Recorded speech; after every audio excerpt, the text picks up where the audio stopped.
Question 17. How are EM waves produced by oscillating charges? Draws sketch of linearly polarized EM waves propagating in z direction. Indicate directions of oscillating electric and magnetic fields.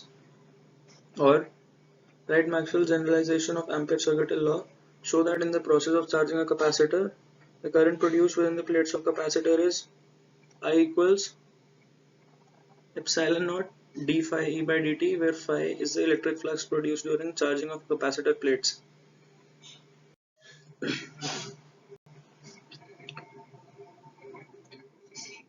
So basically, a charge oscillating with some frequency produces an oscillating electric field in space, which in turn produces an oscillating magnetic field perpendicular to the electric field. But this process goes on repeating, and therefore electromagnetic waves are produced by oscillating charges. This is of a linearly polarized electromagnetic wave propagating in the z direction.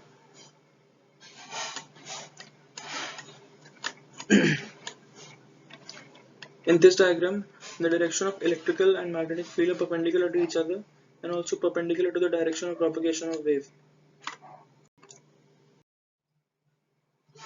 Now Ampere's circuital law is given by phi b dot dl equals mu naught into IC, but for circuit containing a capacitor, during its charging or discharging, the current within the plate of capacitor wires produces displacement current ID. So this equation can be generalized by Maxwell, is given as b dot dl equals mu naught IC plus mu naught ID. Since displacement current is also produced, hence we also have a term of ID here. So during process of charging capacitor of electric flux phi c between plates of capacitor changes with time. So current is produced within plates of capacitor. Now since current is proportional to d phi c by dt, so the current produced within the plates of the capacitor is I equals epsilon naught d phi e by dt.